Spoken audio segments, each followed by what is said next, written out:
Sejam bem-vindos a mais um HFC Cast, o podcast do HFC Saúde. Eu sou a Mônica Camolese, sou jornalista e hoje vamos entender um pouco mais quais são as inovações tecnológicas para os tratamentos de várias doenças, inclusive as oncológicas. Por isso, o nosso convidado de hoje é o Dr. Carlos Kruszik, ele é hematologista aqui do HFC. Seja bem-vindo, doutor, ao nosso podcast. Muito obrigado pelo convite. Doutor, vamos entender um pouquinho, né? Sempre muito bom a gente poder divulgar que as inovações estão por aí, a facilidade, né? A assertividade no tratamento para as pessoas. E quando a gente diz, né? A gente pensa lá atrás, essa evolução nos últimos tempos tem crescido rapidamente, né? Muito rápido, Mônica.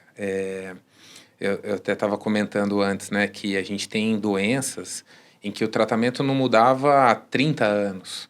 E nos últimos anos isso tem melhorado e mudado de uma forma muito acelerada.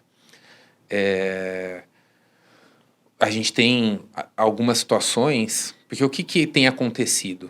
O tratamento, como você disse, ele tem sido cada vez mais assertivo, procura-se um alvo específico naquela doença e você trata de uma forma mais efetiva e menos tóxica. Né? Qual que é a tendência para o futuro? É você trocar aquela quimioterapia que a gente chama de citotóxica, que tem muito efeito colateral, né? Que acaba judiando muito do paciente, por um tratamento que vai ser ainda melhor, mais efetivo, com uma chance maior de cura ou de controle daquela doença, e com menos toxicidade, que ele consiga fazer aquilo sofrendo menos. Os efeitos colaterais são menores. Tendo menos efeitos colaterais. E o perfil de efeitos colaterais também tem mudado muito, né, com essa mudança nos tratamentos. Se a gente pudesse fazer assim, um levantamento dessas mudanças, o que o doutor poderia destacar assim, que a gente já tem hoje disponível? Olha, isso já começou há muitos anos. Então, para citar alguns exemplos, né? Eu, como hematologista, atuando nessa parte de oncohematologia, a gente cuida dos cânceres que são de doenças do sangue ou do sistema linfático. Então, a leucemia mieloide crônica, por exemplo, muitos anos atrás, surgiu, isso já há mais de 20 anos, o tratamento dela era feito com medicações que davam febre, que davam muito mal-estar, que tinham uma resposta que não era tão boa. E para o paciente jovem que tinha possibilidade, a primeira opção era o transplante de medula óssea, que é um tratamento tóxico, que é um tratamento perigoso. O transplante halogênico, né, onde a gente tem que conseguir outro doador. E apareceu uma primeira molécula chamada imatinib, onde esse tratamento todo foi trocado por um comprimido. E a pessoa passou a tomar um comprimido, tem alguns efeitos colaterais, tem alguma toxicidade, mas com um altíssimo nível de resposta, e a partir daí isso foi evoluindo, surgiram moléculas de segunda geração, de terceira geração, e são pouquíssimos pacientes com essa patologia que vão para transplante de medula óssea hoje. Então, geralmente se inicia nesse tipo de tratamento antes de tentar o transplante. Isso.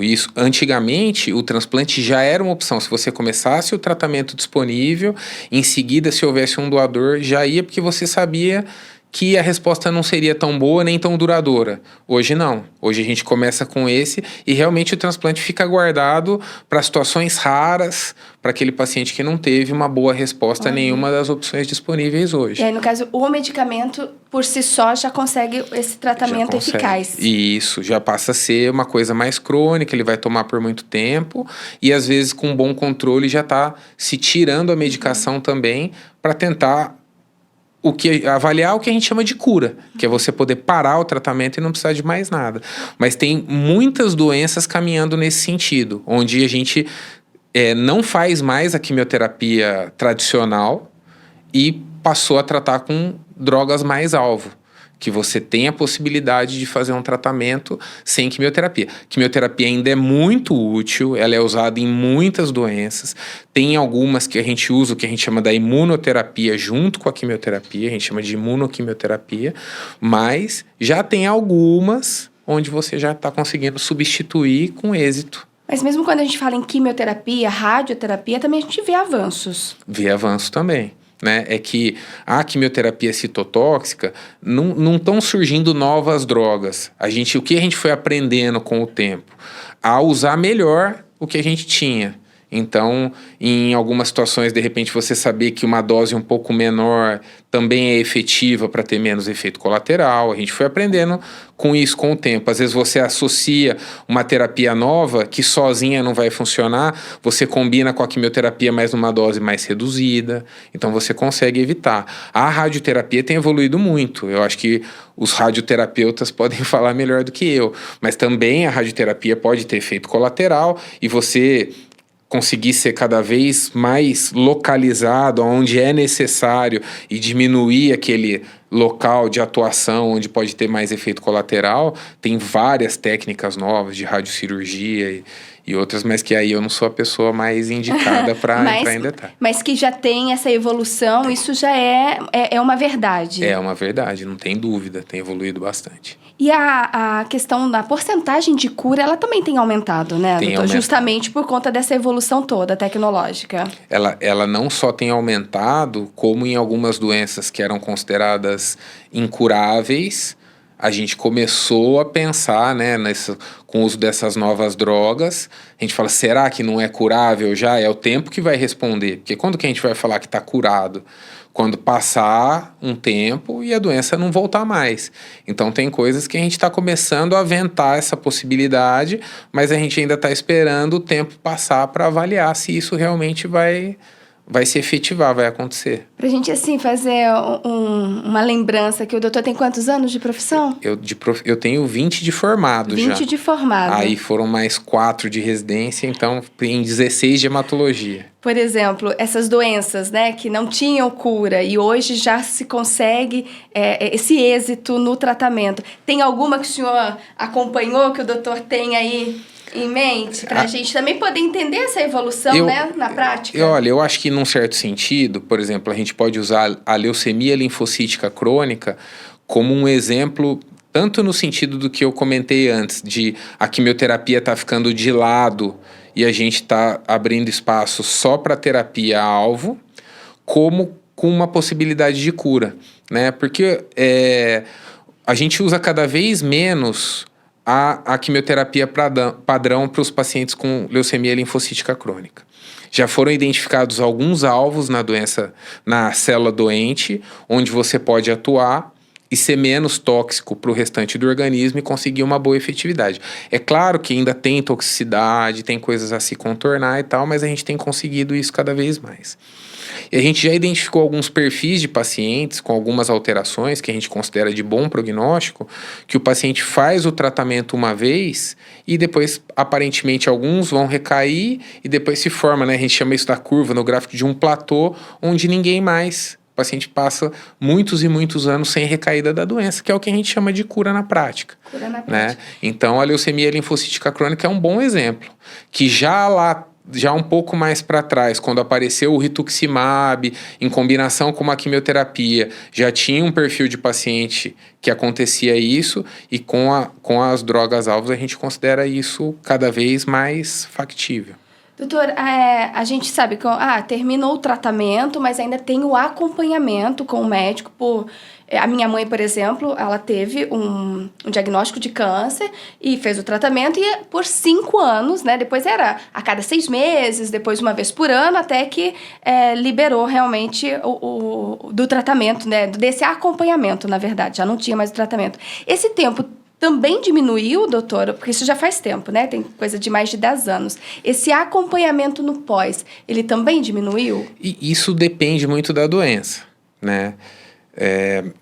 Eu falo que, por exemplo, câncer é uma palavra que eu não gosto muito. Por quê? Porque ela coloca dentro da mesma sacola um monte de doença completamente diferente uma da outra, né? Você pega um paciente com câncer de mama, onde já existem especificidades de diferentes tipos de câncer de mama, e vai comparar com um paciente, por exemplo, que é o que a gente trata com uma leucemia ou com um linfoma, não tem nada a ver uma doença com a outra, muitas vezes não tem nada a ver um tratamento com o outro. Então, esse acompanhamento depende. Mas, regra geral, para as doenças consideradas curáveis, 5 anos é um tempo padrão para muita coisa em relação ao acompanhamento. E eu explico também para os pacientes que é assim, por exemplo, quando a gente tem um linfoma mais agressivo, que é teoricamente curável, a gente vai tratar, a doença desapareceu.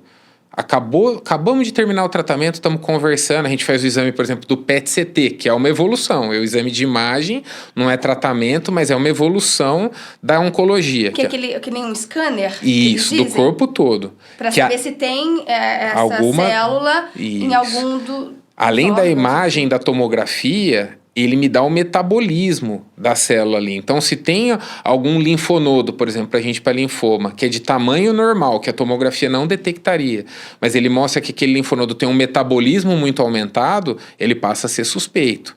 Ao mesmo tempo que, às vezes, depois do tratamento, sobra algum linfonodo, alguma massa um pouco maior que você tem dúvida, que antigamente a gente poderia precisar pedir uma nova biópsia, se o PET mostra que o metabolismo ali não está aumentado, ele nos dá uma segurança, uma tranquilidade em poder só acompanhar. Terminamos o tratamento, o PET mostrou que não tem nada. A gente vai acompanhar geralmente por pelo menos 5 anos. Por quê? Porque alguns estudos mostraram para algumas doenças que depois de 5 anos não existe risco zero. Claro que a gente quer ouvir isso, cura, risco zero. Mas o risco daquela doença voltar, ele passa a ser tão baixo quanto alguém da população geral ter a doença. Então, teoricamente, isso não requer mais um acompanhamento de rotina. Se acontecer alguma coisa, aquele paciente vai voltar a procurar o médico, vai investigar, vai avaliar se é aquilo mesmo que voltou, se tem alguma outra coisa, mas aí, a partir daí, você considera a cura clínica. E como é que chama? É PET scan? É o PET-CT que a gente usa, Que ele pega essa imagem do PET scan junto com a da tomografia e avalia tanto a imagem como o metabolismo. Para poder saber se tem alguma célula aí. Isso. Inclusive hoje, papel de jornalista, fui pesquisar um pouco sobre essas inovações e o que mais apareceu foi CAR-T-cell. O que vem a ser esse tipo de tratamento? É uma inovação, doutor? É uma super inovação, Isso já existe há alguns anos, No Brasil, o primeiro que foi feito foi na Faculdade de Medicina de Ribeirão Preto, da USP. E isso apareceu na imprensa, foi muito divulgado, de um paciente com um linfoma que já era intratável, que não tinha mais alternativa, e ele fez o CAR-T e a doença entrou em remissão completa, e infelizmente esse paciente acabou falecendo depois por outros motivos que não foi a doença. Mas o que é o CAR-T? Você faz um procedimento chamado aférese, que isso é uma coisa que a gente faz aqui no hospital para fazer transplante autólogo, mas você retira do paciente o linfócito T, que é um linfócito que ele é como se fosse um maestro da resposta imunológica nossa. Você pega esse linfócito, manipula e coloca nele um alvo. Então, olha, o alvo do meu câncer é esse, eu tenho, e esse linfócito você vai reinfundir no paciente, e a partir daí esse clone se expande e ele vai desenvolver uma resposta imunológica contra aquele alvo. É como se você ensinasse ele a atacar aquela doença. E aí ele passa a atacar com o próprio sistema imunológico. Isso é uma cirurgia? Não é cirurgia. A aférese é uma coleta... Como que eu vou falar? A gente pode fazer como se fosse, por exemplo, colocar um catéter de hemodiálise, que tem 2 vias, na veia do paciente. O sangue sai, passa na máquina de aférese, coleta só a célula e devolve o restante para ele. Pega essa célula, daí ele vai ser manipulado em laboratório, volta. Aí tem alguns procedimentos de internação, de algumas drogas que tem que fazer para ele aceitar essa célula de volta, coloca e o sistema imunológico do paciente vai passar a atacar aquela doença. E isso já... Quanto tempo já usando essa técnica? Aqui no Brasil eu não me lembro exatamente qual foi o ano da primeira vez que foi feito o CAR-T. Ele está disponível para algumas poucas doenças, né? E tem algumas restrições, por exemplo, em algumas doenças, até uma determinada idade, que é onde isso foi testado. Por conta dessa aceitação também. Também tem algumas toxicidades que podem acontecer que são diferentes, por isso que eu falei, esse perfil está mudando. Hoje a gente tem que tomar alguns cuidados diferentes do que a gente via lá atrás. Às vezes de uma resposta imunológica muito importante, com uma inflamação muito grande. Então a gente já está aprendendo a controlar isso também. Mas você tem situações onde não existia mais o que fazer e as respostas são de 70%, 80%, com aproximadamente, vamos colocar para algumas doenças, 40% dos pacientes que vão fazer esse platô. Né? Para quem você não tinha mais nada para oferecer, é uma coisa muito efetiva. E cada vez mais, quando você desenvolve um tratamento que é considerado bom, você começa a avaliar se mais precocemente. Horário do medicamento, né, doutor? Olha lá, até o doutor, viu, gente? Coloca o alarme para você não perder o horário do medicamento, tá? Uma boa saída, né, doutor? Esse não é, mas à noite eu tenho. Porque geralmente quando o alarme toca no meio do dia, é algum medicamento remédio, que a gente tem que tomar, né? Verdade. Vamos lá, voltar a falar do CAR-T, doutor. Então, o CAR-T é uma técnica que requer bastante tecnologia para fazer, então não consegue se fazer em qualquer lugar.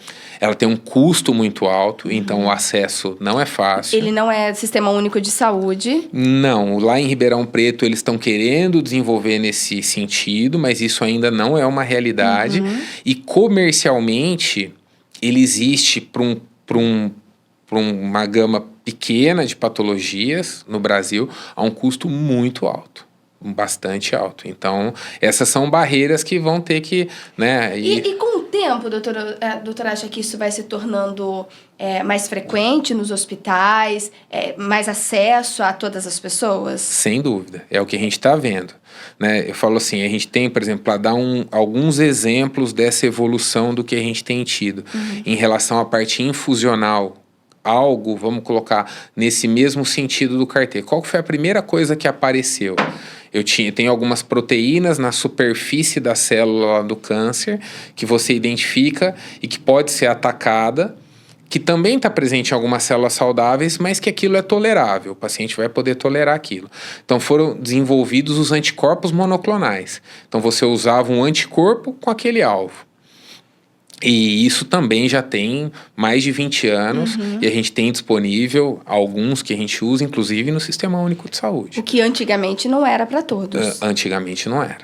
Aí, a partir daí, tinham alguns imunoconjugados. Então, às vezes, eles conseguiam juntar o anticorpo monoclonal com alguma molécula citotóxica, como se você levasse um veneno para dentro daquela célula junto com o anticorpo monoclonal. E aquilo foi evoluindo mais. O CAR-T já é você manipular a célula de defesa para ela atacar.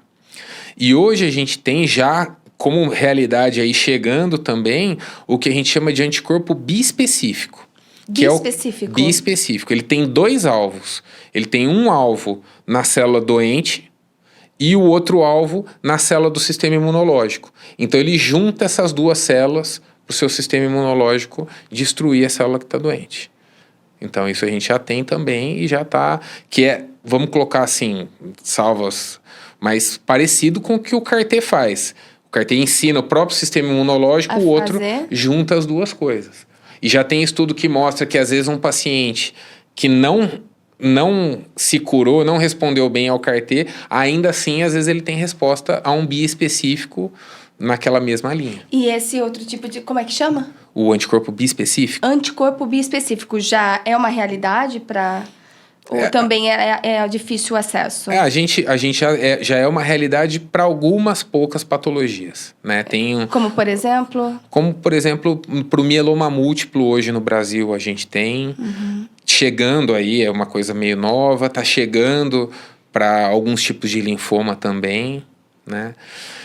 E a gente tem tido, de novo também, tratamentos orais com alvo, com algumas moléculas, enzimas que foram descobertas ali dentro da célula, que faz parte, às vezes, da forma como a célula do câncer se reproduz e se perpetua, e que você consegue atuar ali, e isso tem até medicação oral hoje. E hoje há a possibilidade de um tratamento de câncer ser só por comprimido, por medicamento, doutor? Há essa possibilidade. Então, não necessariamente porque eu tenho um diagnóstico de câncer, eu vou precisar da quimioterapia, por exemplo. Não necessariamente. Não necessariamente. E tem uma coisa que, assim, que é muito antiga e que vale até hoje e que às vezes os pacientes estranham um pouco, principalmente numa primeira consulta, que é o quê? Eu tenho doenças consideradas que a gente chama de indolentes. Então, eu tenho alguns linfomas ou até leucemia que são indolentes. O que é isso? É uma doença que cresce muito devagarinho. Ela não tem um comportamento agressivo. Ela tem esse comportamento indolente de ir crescendo devagarinho. E ao mesmo tempo que ela é considerada indolente, ela é considerada uma doença incurável. E é outra palavra que a gente tem que tomar cuidado. Porque não é porque ela é incurável que a pessoa vai morrer daquilo. Às vezes ela é incurável, mas a pessoa vai conviver com aquilo a vida toda e vai morrer de outra coisa.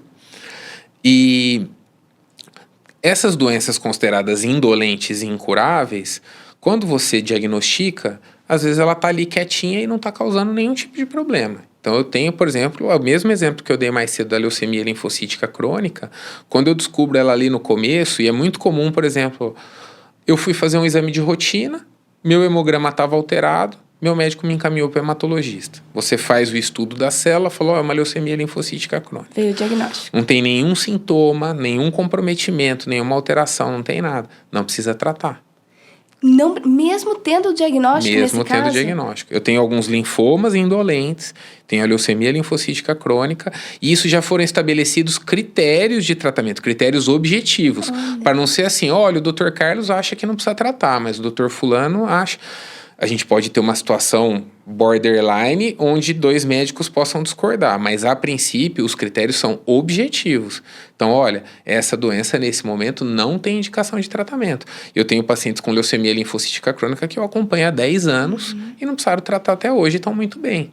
Então tem mais essa questão, né? Mas isso não é novo. E não é que isso foi intuição de alguém, isso já foi estudado. Olha, vamos pegar um grupo de pessoas que está com a doença assintomática, vamos tratar metade vamos observar e ver o que vai acontecer lá na frente. E não houve benefício para esses pacientes tratados precocemente. Então, isso foi evoluindo. É tudo comprovado, né? Cientificamente, isso tudo tem um estudado. estudo. Inclusive para essas novas tecnologias todas, né? Antes delas virem para o mercado, tudo isso E o Brasil entrou agora muito... nos estudos clínicos, certo. Que isso é outra coisa a se veicular e a se desvendar, porque a gente tem cada vez mais estudos clínicos disponíveis no Brasil, de novas drogas que estão sendo testadas para ser aprovada daqui a pouco. E às vezes o estudo clínico é uma forma de acesso para o paciente que não tem acesso, né? Então, o Ribeirão Preto, quando teve o CAR-T, era estudo clínico. Então, você às vezes pega um paciente que não tem outra alternativa e consegue incluir, ele vai fazer uma terapia de difícil acesso entrando no estudo clínico. A gente tem vários estudos clínicos abertos em vários serviços e os estudos clínicos, regra geral, são muito bons. Né? E a gente tem estudo, às vezes, que não é para testar, porque qual que é a preocupação do paciente? Você é um teste, né? Você teste, você cobaia. Exato. Né? E isso acontece entre aspas, mas assim, no estudo clínico, por exemplo, fase 1, que é o quê? Quando eu estou testando segurança, eu estou testando dose. Quando que isso é feito? Sempre com a ciência e consentimento do paciente, para o paciente que não tem mais nenhuma alternativa, às vezes está numa situação muito ruim e tal. O que a gente tem disponível aqui no Brasil, regra geral? São os estudos mais avançados, onde eu sei que a droga é boa, eu sei que ela é segura, que ela funciona, eu já sei como usar. Mas às vezes a pergunta que aquele estudo está fazendo é, será que essa droga não é melhor do que o tratamento padrão de primeira linha já? E é nesse contexto, geralmente, que a gente encaminha o paciente para o estudo clínico. Eu já sei que ela é boa, eu já sei que ela é segura, ela às vezes não está disponível para mim, para um paciente do SUS, ou até para um paciente do setor privado, e eu consigo encaminhar ele para o estudo clínico e ele tem acesso a uma droga que seria muito cara, difícil de conseguir, dentro do contexto do estudo clínico. Essa era a minha pergunta, né? Como é que se chega a isso? Como é que é esse encaminhamento? Os médicos, eles sabem desses estudos clínicos, para poder oferecer para os pacientes? É através do hospital ali que o paciente fica sabendo, doutor? Isso, na verdade, é uma coisa que depende um pouco da gente se manter atualizado, manter contato, estar atento a essas coisas. Então, a gente tem contatos com outros serviços, conversa. Com as universidades. Isso, universidade participa de congresso. Eu me formei lá em Ribeirão Preto. Tenho amigos ainda lá, tenho contato, às vezes participo de alguns eventos. Quando teve o acesso ao CAR-T, a gente teve um paciente que foi incluído, que fez, e que está bem até hoje, há mais de 2 anos já. Olha. E ele fez o CAR-T, que era uma coisa que não estava disponível para ninguém na época. E ele conseguiu fazer e, graças a Deus, está bem. Então, a gente está atento. O site da Associação Brasileira de Hematologia e Hemoterapia tem listado alguns estudos clínicos que estão abertos. Então, a gente olha, às vezes conversa. Existem grupos de WhatsApp só com médicos com estudo clínico aberto e fala, olha, a gente está abrindo um estudo nessa situação para conseguir. E a gente vai vendo, quando a gente tem contato com um paciente que se enquadra, a gente conversa e vê se ele tem interesse ou não. Explica mais ou menos como que é. Porque outra coisa que tem que ficar clara é assim, quando a gente encaminha para um estudo clínico, regra geral, a maioria deles, ele tem mais de um braço de tratamento, porque ele está comparando diferentes tratamentos. A gente sabe que esses tratamentos são efetivos, porque eticamente você não pode fazer um tratamento. Você não vai fazer, por exemplo, um estudo clínico oncológico com placebo num braço, que você não vai dar nada para o paciente. Isso não acontece. Então, seria até uma negligência, né? Porque o paciente ficaria sem o tratamento. Isso é explicado para o paciente, são colocados quais são os possíveis braços. Em geral, são terapias efetivas, boas, comprovadas. Mas o que se quer saber ali? Se um é melhor do que o outro. É isso que você quer comparar. Qual mais eficiente? Isso. Às vezes eu tenho, por exemplo, acesso a uma droga X aqui. E existe essa droga já de uma geração mais nova, que os resultados pré-clínicos mostram que parece que ela é melhor. Os estudos mais fase 1, fase 2 já mostram que parece que ela é melhor, que ela é mais efetiva. E aí o que você quer saber? Será que já em primeira linha ela não é melhor do que a que eu tenho? E aí o que você vai ter ali? 2 braços, uma com a droga que a gente já tem e a outra com a droga nova. Então, na pior das hipóteses, entre aspas, ele vai receber o mesmo tratamento que ele receberia aqui e ele tem a possibilidade, às vezes, de receber um tratamento mais novo. O que pode ser mais eficaz ainda. Que pode ser ainda mais eficaz. E quando a gente está falando nessas novas terapias, enquanto a gente está aqui conversando, certamente novas terapias estão sendo estudadas, né? Sem Eu acho dúvida. esse avanço tecnológico, doutor, ele está cada vez mais avançado e novas tecnologias estão chegando, né? Tá muito rápido isso. Muito rápido. A gente vê quando participa de congresso e às vezes até em algum congresso fora do país que o acesso é ainda maior, tá vindo uma avalanche de coisas. A dificuldade muitas vezes é quando que isso entra e tá acessível, né? Porque a angústia nossa é, às vezes, saber que existe e não ter como oferecer. Eu acho que isso deve ser o mais difícil, né? Você, sem dúvida. Né, saber que há a possibilidade de um determinado tratamento, mas ele não está disponível para o paciente ainda. Exatamente. Ou que está chegando, né? Às vezes você está naquela de estar chegando. Não está liberado ainda. Não está liberado, não está acessível, né? Ou a gente não tem no país. Hoje melhorou bastante, né? A agência regulatória, mas houveram algumas drogas que, sabidamente efetivas, que ficaram anos e anos sem entrar no Brasil. Mas isso mudou. Recentemente, nos últimos anos, isso mudou bastante. Mudou também, doutora, essa questão de que quando se tem um diagnóstico de câncer, se tem uma sentença de morte, né? A gente sempre falou muito disso, né? Sempre ouviu muito disso. Nossa, mas tem câncer. E hoje, com toda essa questão do avanço tecnológico, essas chances de cura são bem maiores. Ah, sem dúvida. Mudou muito. Esse olhar mudou muito do paciente para essa doença. Eu sei que também tem essa questão psicológica, é muito difícil, né? Você encarar um diagnóstico de qualquer tipo de doença, né? Quando você encara um diagnóstico, você tem que fazer um tratamento. Mas tendo essas possibilidades para oferecer para esse paciente, essa relação médico-paciente mudou? Então, eu acho que os pacientes ainda chegam, muitas vezes, com essa sensação, dessa sentença, muito assustados, Mas... O medo de morrer. Isso, o que a gente tenta explicar é isso, que mudou, que o tratamento evoluiu, que você tem novas alternativas, né? Eu tenho, por exemplo, pacientes que ficam muito aliviados quando você fala, olha, você não vai precisar tratar agora, nós vamos acompanhar. Mas eles estão sempre com aquela assim, ixi, a hora que eu precisar tratar, como que vai ser? E estão sempre ansiosos com isso daí. Eu também tento passar isso um pouco. Falo, olha, a hora que você precisar tratar, a gente vai ter um tratamento adequado para sua idade, para sua saúde, o tratamento evoluiu, tá melhor. Às vezes eu falo, doutor, e se eu precisar tratar daqui 5 anos, o que eu vou fazer? Eu falo, não sei também, porque daqui 5 anos já pode ter mudado, evoluído. Eu falo, se eu pegasse o que eu aprendi na minha residência lá atrás e o que a gente tem hoje, mudou completamente, né? A gente tem que ir se adequando, participando, estudando. Doutor, e essa adequação, essa atualização, ela é constante para os médicos? Como é que faz para acompanhar tudo isso? Eu soube que o doutor está sempre envolvido, né, nas pesquisas. Como é que é estar por dentro de todas essas novidades? Realmente assim, a gente não pode parar. Então, eu acho que participar de congresso é uma coisa, ter contato com colegas de outros serviços, estudar, né? É super frequente pra gente.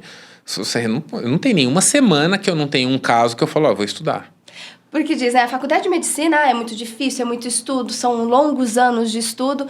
Me formei, sou médico, estou atuando. Isso não significa que o estudo parou, não. De forma nenhuma. Pelo contrário, eu acho que um ponto muito importante da faculdade da residência é te ensinar a estudar, a conseguir a informação e a interpretar aquilo, né? Você conseguir ler, por exemplo, um artigo científico e interpretar, extrair o que ele realmente, né? Qual é a evidência, por que aquilo realmente é bom e efetivo, ou você criticar, falar, olha, isso não me parece ser da forma como está sendo colocada, né? Eu falo que a gente viu muito isso aí na pandemia da Covid, onde tinha toda aquela diferença de narrativas, vamos colocar assim, olha, tal medicação funciona, não funciona, a vacina é assim, a vacina é assado, né? E aí você tá habituado a ver aquilo, como as coisas sempre foram, fala, não é porque agora é Covid que mudou a nossa forma de olhar para isso, para a informação, de como que ela vem, né? Você respeitar o que as sociedades especialistas daquilo estão falando, o que os guidelines, a gente chama de guideline, é quando ele junta a melhor evidência científica para te falar o que você deveria fazer naquele tipo de situação. O que os guidelines estão dizendo, isso não mudou. Agora o que mudou foi a comunicação, né? Tudo foi politizado, uma série de coisas foram ditas e tal, e houve muita desinformação da parte médica, né? Porque eu falo uma coisa às vezes alguém que é de fora, ou sei lá, o político falar, mas tem muito médico falando, e aí a gente sabe que você pode respeitar o que a gente sempre respeitou. Falou, olha, estudando da forma como eu sempre estudei, olhando para a evidência que eu sempre olhei, a conclusão é essa daqui, continua sendo essa, não mudou. E ainda mais a gente falando de internet hoje, né? Isso. Que a gente vê de fácil acesso, muitas opiniões, várias visões, e às vezes a gente não sabe, né, em quem acreditar. Isso. O que a gente vai escolher ali, na verdade. Exatamente. Eu queria perguntar para o doutor sobre esse olhar também para cada paciente. Por mais que nós tenhamos aí muitas tecnologias, né, mais assertivas, com menos efeitos colaterais, mas esse olhar para o paciente, esse olhar individualizado para cada paciente, isso faz a diferença, doutor? Eu acho que faz muito. Eu acho que você não pode perder isso em momento nenhum da carreira. Acho que se perder isso, está na hora de pensar em fazer outra coisa. Porque cada um entra de um jeito, tem gente que é sempre mais otimista e chega conversando, e tem gente que chega mais assustado, é mais ansioso. Você vai ter que lidar com cada um de um jeito. Na hora de definir o tratamento, eu brinco com os pacientes que é assim, quando existe mais de uma opção boa, equivalentes, em que muda alguma coisa que ele pessoalmente possa ajudar, a gente coloca e tenta definir junto. E tem paciente que não gosta. Ele vai, no final, falar... Depois que você explica, ele fala assim, não, doutor, eu quero saber o que você acha que é melhor para mim. E só. Tem outros que gostam de conversar, de fazer. A gente tem que considerar a idade do paciente, a gente tem que considerar quais são as doenças que ele já tem. Ah, ele infartou, ele tem insuficiência renal, ele faz hemodiálise, ele faz outra coisa. Todos esses pacientes vão ser tratados. Todo. E tem uma coisa que é assim, os estudos clínicos são muito rigorosos em relação aos critérios de admissão. Quando eu vou pôr um paciente no estudo clínico, ele fala, olha, se o rim não funcionar bem, ele não aceita o paciente. Então, o estudo clínico é feito a gente fala assim, que numa estrada mais lisinha. A vida real é mais esburacada, você tem que saber contornar. Então, nesse sentido, você também vai ter que individualizar, porque às vezes a evidência que você tem não inclui exatamente aquele paciente da forma como ele se apresenta. E aí você vai conversar, vai pensar e tentar encontrar a melhor forma também. E como é que me surgiu essa curiosidade, essa conversa, esse diálogo com esse paciente, que a gente não precisa identificar, do Carter, que foi para esse estudo, né? O explicar para ele essa possibilidade, o quanto seria bom ter mais essa alternativa no tratamento. Então, eu falo que assim, o começo, quando a gente pensa na possibilidade, honestamente eu vou te falar que a palavra é angustiante um pouco. Por quê? Porque você começa a enxergar um paciente que não tem mais boas alternativas, quer dizer, a chance de cura começa a ficar muito pequena, às vezes um paciente jovem, e você vê lá um estudo clínico, uma possibilidade de incluir, que a gente não sabe se vai dar certo. Às vezes ele vai lá e por algum motivo ele tem um critério de exclusão, ou não dá certo a coleta, a manipulação da célula.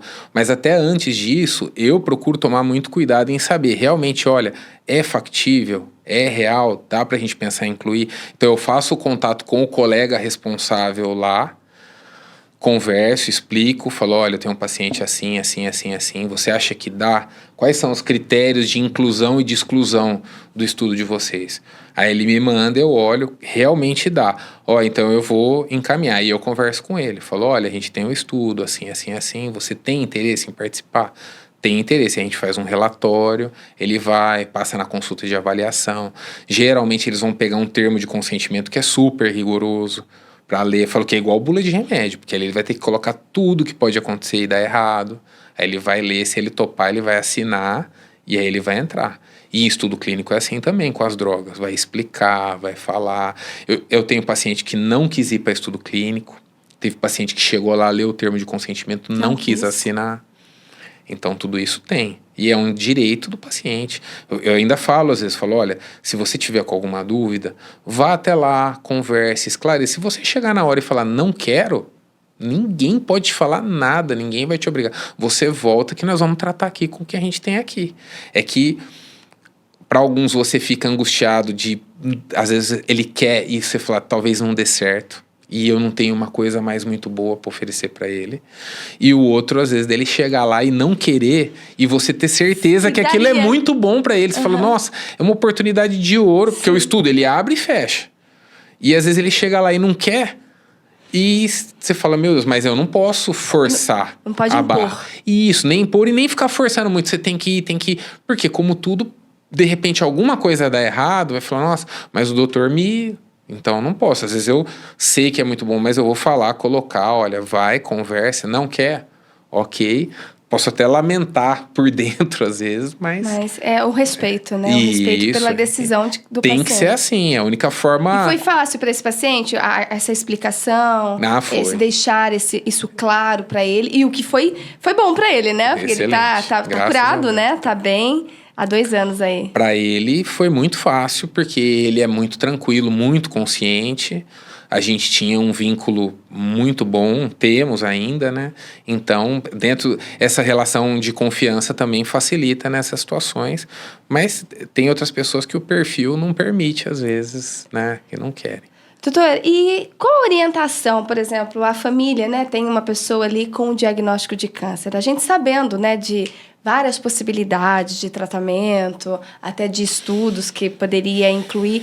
Qual o primeiro passo? Essa conversa com o médico, né, escolhido ali para o tratamento, é primordial para esse primeiro passo, para a escolha desse tratamento individualizado que vai gerar resultado?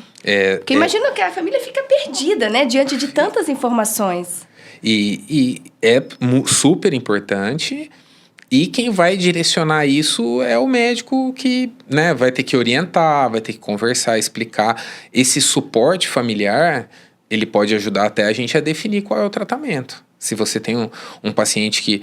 A gente aqui, por exemplo, no HFC, a gente trata SUS de toda a região. Então, a parte de oncohematologia, a gente tem paciente de Rio Claro, de Araras, de Pirassununga. Então, é um paciente que tem que pegar uma ambulância para vir, para voltar. É super desgastante já para ele. E tem pacientes mais idosos que às vezes não têm um familiar para ajudar junto, né? Assistente social também nos ajuda nesse tipo de situação, mas às vezes você tenta priorizar um tratamento que ele tenha que vir menos vezes, ou que seja menos agressivo num certo sentido, porque se ele tiver uma intercorrência ele não vai vir para cá. Então, esse olhar individualizado, né, que você comentou mais cedo, ele entra em todos esses aspectos, né? Se ele não tem uma estrutura familiar, se ele tem uma dificuldade, se ele não tem acesso a transporte, isso já pode ter algum tipo de impacto na decisão que a gente vai tomar também. Então, tudo isso faz parte da escolha do tratamento. Faz parte da escolha do tratamento. Muito bem. Dr. Carlos Kruszik, hoje aqui, hematologista do HFC Saúde. Estamos chegando ao final aqui do nosso bate-papo, mas gostaria que o doutor deixasse aqui, né? Acabou já com essa orientação muito boa, porque a gente imagina, num momento como o diagnóstico, né? Tanto para a pessoa como para a família, um momento de estar perdido, né? Qual o próximo passo? E encarar, enfrentar, nem sempre é fácil, né? A gente tem todos os tipos de paciente. Mas eu gostaria que o doutor deixasse aqui uma mensagem, né? Quando a gente fala aí dos avanços tecnológicos que não param, estão acontecendo, até para não deixar a pessoa desesperada, né? Qual que é o melhor para mim? O que eu faço? Eu quero o último que saiu. E não é necessariamente o melhor para aquela pessoa. Exatamente. A gente tem pacientes que vêm perguntando sobre o CAR-T, por exemplo, e que na situação dele a gente tem coisa muito efetiva, muito mais simples para fazer antes. Mas eu acho que o recado é um pouco do que a gente tentou passar ao longo da conversa, que as coisas evoluíram. Muito cuidado com a palavra câncer em si, são doenças muito diferentes. Falou que a gente tem vários tipos de linfomas, a gente tem vários tipos de leucemias, com comportamentos e tratamentos diferentes, então muito cuidado, né? O Google é uma ferramenta pro bem e pro mal, né? Porque se você não souber filtrar informação, tem muita informação ruim. Então acho que tem que tomar um pouco de cuidado com a palavra câncer. Ter essa tranquilidade é difícil, não tô, né, eu me coloco no lugar dos pacientes e ter essa tranquilidade de conversar com o médico e entender direitinho o que está acontecendo antes de chegar a qualquer tipo de conclusão. E eu acho que de forma geral, para ajudar, o que eu acho que é um recado que eu como hematologista gostaria de passar é que assim, para vários tratamentos nossos, a transfusão de sangue é uma parte importante. Tem pacientes que a gente sabe que ao longo do tratamento vão precisar de transfusão. O transplante de medula óssea também ainda é importante para algumas doenças mais agressivas. Então, quem puder, né, ser um doador. Ser um doador, tanto doador de sangue como doador de medula óssea. Aqui em Piracicaba a gente tem o Hemonúcleo, eles têm um site, tem todas as informações, tem agendamento para ser feito, se quiser. Para doação de sangue. Para doação de sangue. E já aproveitando, doutor, para já tirar da dúvida, da medula óssea, é um cadastro que é feito? É um cadastro. É lá também, pode ser feito. Também no Hemonúcleo. Isso, pode se cadastrar. Não é comum, né, a pessoa ter um receptor, porque é uma compatibilidade mais difícil de encontrar, né, num não aparentado, que a gente fala em alguém que não seja parente, mas quando encontra pode salvar uma vida, né? E aí é outra coisa que assim, mesmo que eu me cadastre, eu não sou obrigado a doar. Se acontecer de ter algum receptor, vai ser explicado como que é o processo de doação e tudo. E doação de sangue, essa época de dengue, falta, porque as pessoas não conseguem doar. E isso é super importante nos tratamentos que a gente faz. Então fica aí a dica também, né? Isso é importante. Isso é empatia. É verdade. Né? A empatia da gente realmente se colocar no lugar de quem precisa, né? De quem está precisando. A gente vê muito com a família do paciente internado, né? Tá sempre todo mundo indo doar e pedindo, mas se a gente conseguir aumentar isso, né, espontaneamente, a gente vai ter menos dificuldade no banco de sangue e na agência transfusional. Exatamente. Às vezes a gente fica, né? Comigo nunca vai acontecer, eu nunca vou precisar. Acontece. E que nunca aconteça, que nunca precise. Mas que a gente possa ter a empatia com o outro que está precisando, né? Verdade. E todos os dias tem gente precisando, né, doutor? Tem todos os dias. A gente vê todos os dias. Todos os dias. Obrigada, doutor, pela mensagem. Obrigada pelo bate-papo aqui conosco. Quando tiver mais alguma novidade tecnológica, inovação, traga aqui para o HFC Cash, para a gente poder compartilhar com todos. Eu que agradeço, Mônica. Obrigado, viu? Obrigada, doutor. E olha, obrigada a você que nos acompanhou. Lembrando que você pode ver também os outros episódios, tanto pelo canal do YouTube, no HFC Saúde, como também pelo Spotify. Tem vários conteúdos bons, com muitas informações para você cuidar aí da sua saúde. Muito obrigada e até a próxima!